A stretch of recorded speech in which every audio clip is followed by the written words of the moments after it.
So my mom was really proud that she was westernized. She was proud that she spoke English without an accent, that she was very well versed in European culture, and she actually looked down upon my dad for being what she called traditional and therefore backwards.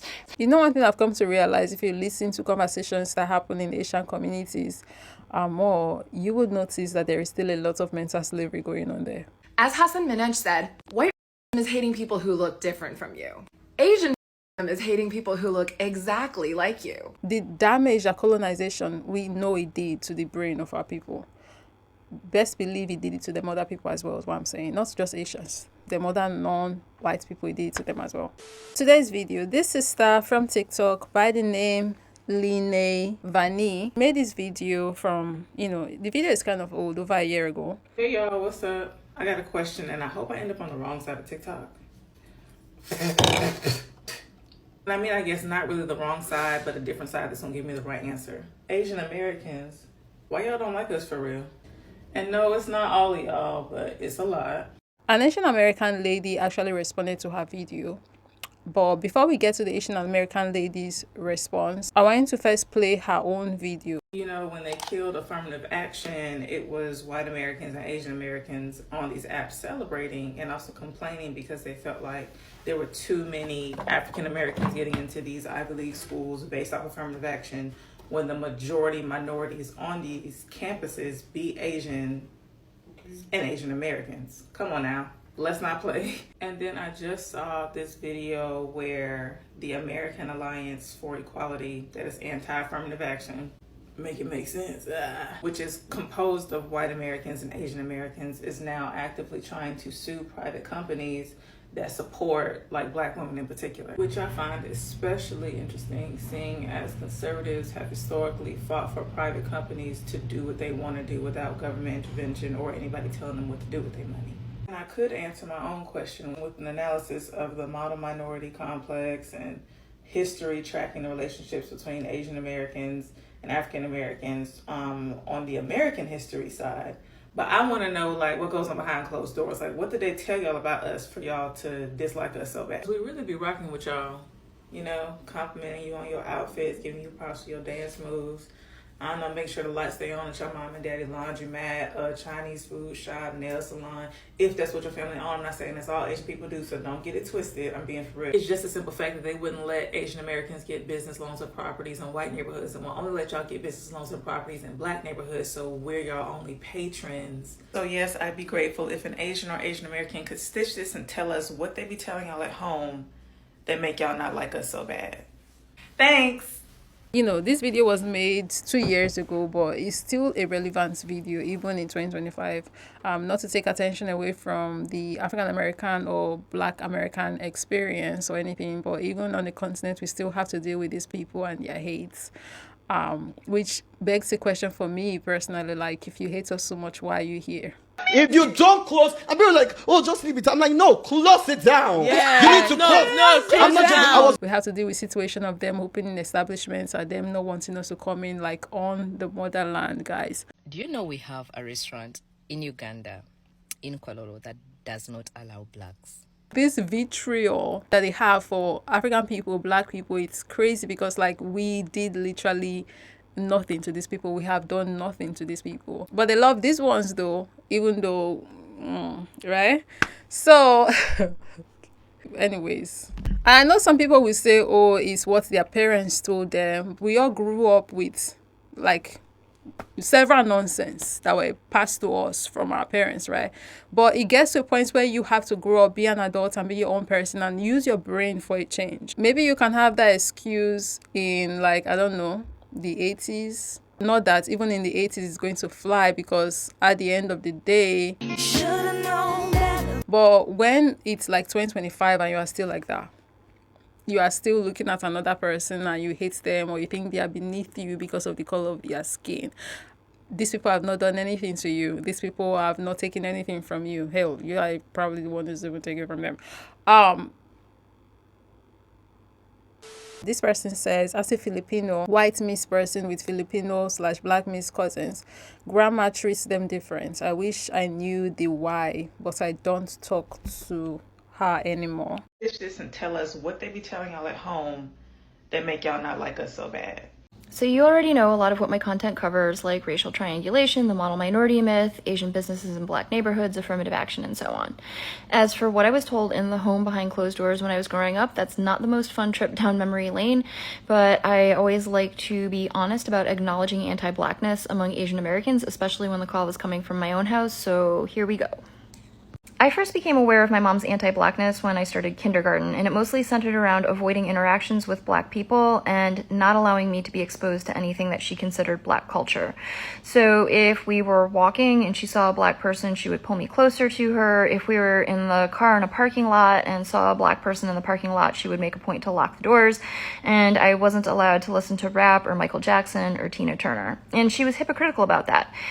That's I don't care. That should be a crime. Not being allowed to listen to Michael Jackson should be a crime. I'm a Michael Jackson fan. Always have been. My mom used to call me Michael Jackson's daughter when I was way younger. So hearing that someone was not, allowed to have that experience, listening to him, that's sad. Imagine being so hateful to the point where you now deny your child of fun, of good music. Well, I can understand parents maybe not wanting their kids to listen to rap because of the languages that's used in rap sometimes. But for Michael Jackson, that man did not used to say vulgar things in his songs, right? So, of course, obviously, the reason why she did not want her listening to Michael Jackson is just because the guy is black. That's it. Even Tina Turner, I don't know much Tina Turner songs, but the few ones I know, thanks to my dad, because he used to play a lot of these old school jams, right? I don't know anyone that's bad that kids can't listen to. But I don't know much of Tina Turner, so. And she was hypocritical about that because I wasn't allowed to listen to Cyndi Lauper or Madonna either. She would call it trash music and say that it was going to be a bad influence. But if it was a white artist, it was not racialized. It was only when it was black artists that it was racialized. And that's what played into the whole Michael Jackson thing, because the only reason why she grouped Michael Jackson into that is because he's black, not necessarily because Michael Jackson's music is a bad influence. Because what could Michael Jackson's music what bad thing could it possibly influence you to do? I mean, there's that album that's named Bad, but it wasn't bad in a bad way. The bad, or bad wasn't the bad kind of bad, right? It was the cool kind of bad, the cool bad. No? And another thing that I think is kind of typical is, as a musician, there were a lot of black artists whom she respected and enjoyed, but she would always say that one black artist is the exception, the rest are bad influences. So she basically tokenized some of the black artists and deemed them exceptions to the rule. That's just insane. When I went to school, if I came home and said I made a friend, her first question would be white or black. And that drove me nuts because in preschool, I dealt with a lot of bullying and discrimination because of being Asian. So it didn't make sense to me that she wanted me to turn around and do that very same thing to my black classmates whom she knew nothing about on the basis of their skin color. The cognitive dissonance is crazy on her mom's part. It is wild. And the hypocrisy, of course, obviously. And when I wouldn't stay away from my black friends, she would resort to making up justifications as to why it was harmful for me. She would say they're going to hurt me and they're going to be a bad influence because they fight and they swear and they're not good students. And of course, none of that was true.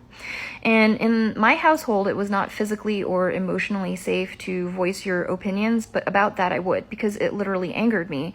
And then she would resort to physical violence. And that sealed the deal in my mind that prejudice is purely irrational because none of her claims had any basis in reality, and that's why she had to resort to physical force.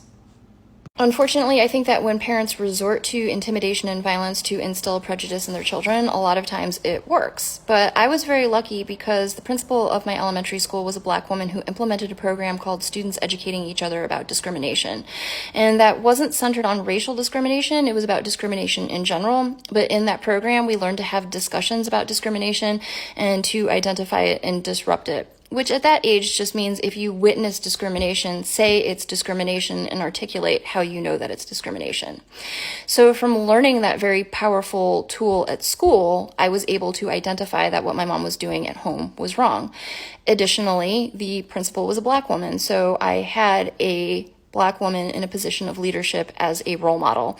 And in my school district, she wasn't a token. They really valued Black leadership, from teachers to administration, guidance counselors, all the way up to superintendents. And so I was surrounded by Black role models who made me see that reality did not line up with what my mom was trying to teach me. The straw that broke the camel's back was sometime around the ages of between 7 and 9. I was planning a birthday party, and I told my mom that I want to invite my friend Keisha, which I knew was going to be an issue, but I thought I would try. And she said no, and I said, fine, then I don't want to have a birthday party, and she made me have the birthday party.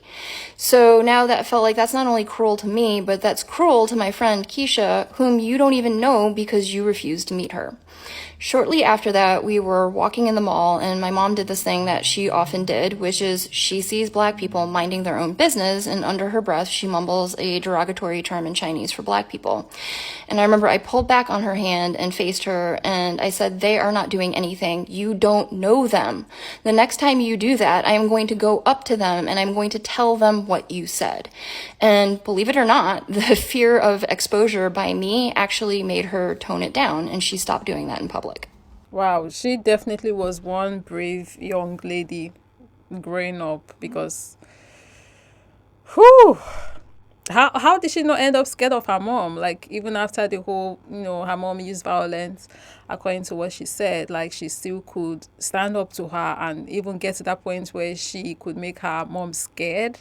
I guess the mom was scared of getting exposed, not necessarily scared of her, but you get what I mean. There are some parents who, after you even say that, they are going to get home and beat you more and make sure now that you are the one who's scared, so you cannot threaten them again. So, thinking about it like that, I guess, like, this shows that she still has some kind of, like, power tool on her side, I guess, to her, right? Because she could make her mom scared to the point where the mom was not even bold enough to even use force or violence towards on her, like, to try and break her, so she would never dare to want to threaten her like that again, right? Which the mom saw as a threat, but it probably wasn't a threat. It was like, this is what I'm going to do, and I'm just letting you know that if you don't stop, I'm going to do it, right? So yeah, she definitely was one brave lady, and kudos to her. Which, by the way, this is the second time I'm sharing this lady on this page. She's quite a phenomenal woman. I follow her on TikTok. Those of you on TikTok, do check her out. Doing an amazing job on there. I made a video on her like maybe 2 years ago thereabouts, where she, again, like she always does, like, cleared, right? This is a video you want to check out. Chef's kiss. Fortunately, my mom did not live and die that way. In later years, she came around to seeing and later openly admitting how wrong she was. In her older age, one of her best friends really was Black, and my mom admitted to her friend what her previous attitudes had been and why. And from those conversations, I was able to gain some insight as to what my mom's motivation was for her anti-Blackness. Because I think most people feel, since Asian Americans also are harmed by white supremacy, how does it make any sense for Asian Americans to be anti-Black? My mom spent most of her young life in Hong Kong when it was under British occupation, and then in the 1950s, she came to the United States when she was 16 years old. Generations before my mom, her family had been living in and doing business around Shanghai, Hong Kong, and Macau, which were French, British, and Portuguese occupied areas. So she was heavily indoctrinated into anti-Blackness in Hong Kong, where she had no exposure to Black people that would have shown her a different reality. And furthermore, what she was indoctrinated into is the idea that an Asian can elevate their status in white spaces by aligning with white supremacy, which includes aligning with anti-Blackness. So I think what my mom was doing with me is that from a young age, she saw that I was having a hard time as an Asian American assimilating. So she felt that if I associated with Black classmates, that would make assimilating into white spaces even harder. And she was concerned that associating with Black classmates would negatively impact my status in white spaces. Well, we all know with me that the outcome was I understand very clearly what spaces I want to be part of and what spaces I don't. So my mom was really proud that she was westernized. She was proud that she spoke English without an accent, that she was very well versed in European culture, and she actually looked down upon my dad for being what she called traditional and therefore backwards. Right, so where was my dad in all of this? You know, one thing I've come to realize, if you listen to conversations that happen in Asian communities more, you would notice that there is still a lot of mental slavery going on there. So why didn't more Asian Americans vote for Kamala in November? Well, Asians in the US have nothing close to the unity that Black Americans and other members of the African diaspora have. Asian America is so divided that I don't even think there is a thing of Asian Americans. It's just a very convenient way to sort us based on which continent we came from. As Hassan Minhaj said, white is hating people who look different from you.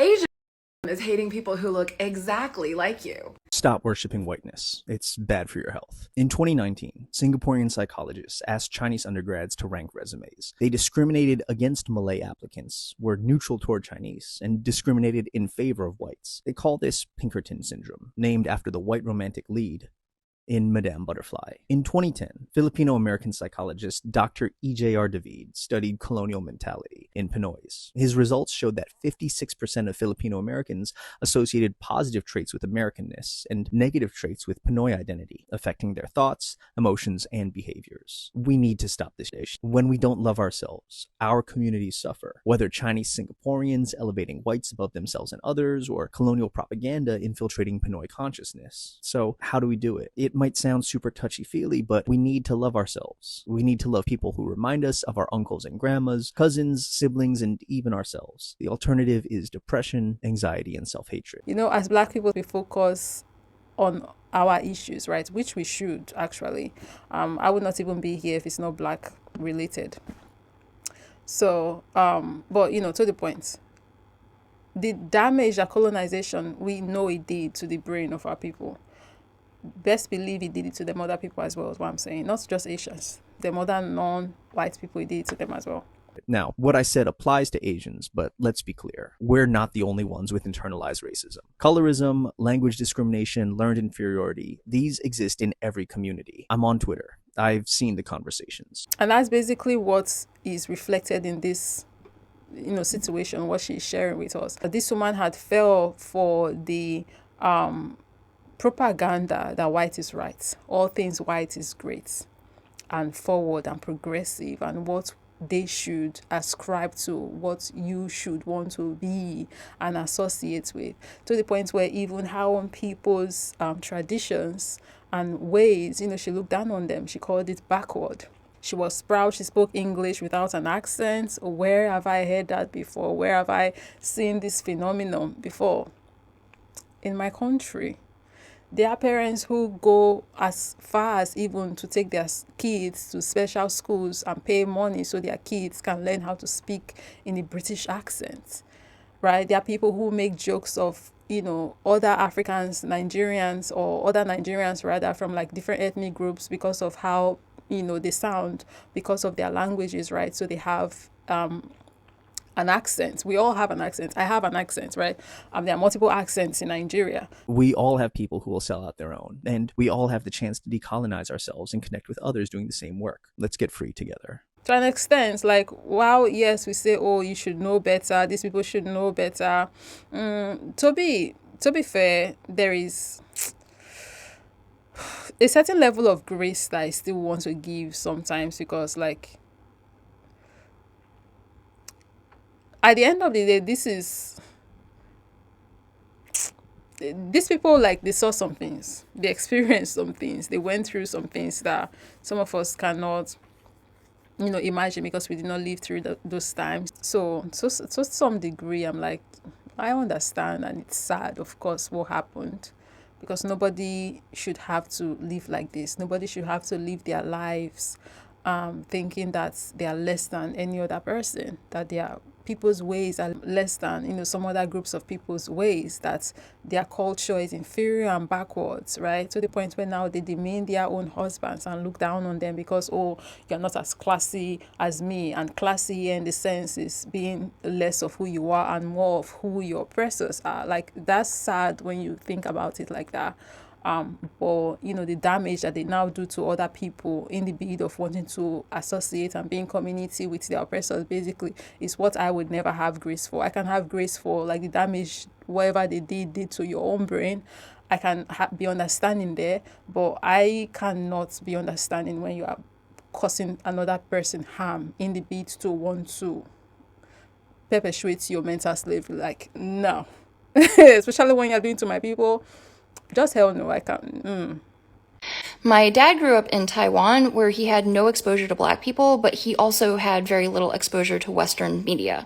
I think when he came to the United States, he was a bit uncertain around Black people because of the lack of familiarity and the slight media bias, but it only took a very little being around Black people to see that prejudice is irrational and that it serves a white supremacist agenda that he doesn't want to uphold. As I said before, in my household, it wasn't physically or emotionally safe to voice opinions that differed from my mom, so I do understand why my dad didn't speak up when my mom was being anti-Black. He had a hard enough time keeping my brother and I safe. However, what he would do is, when it was just my dad and I, he would make sure to teach me or give me resources about accurate Black history.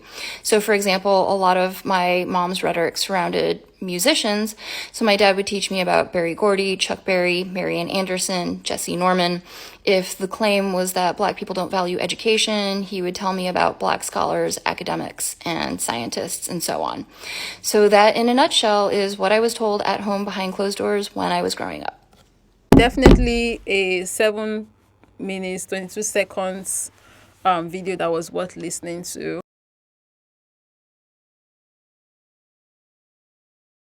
I want to bring this up right now because I'm from a homogeneous nation. Growing up, we came by white people from time to time, even though I'm not like in a major city. I'm not like in Lagos or Abuja or something. My city it's not one of the big cities in the country.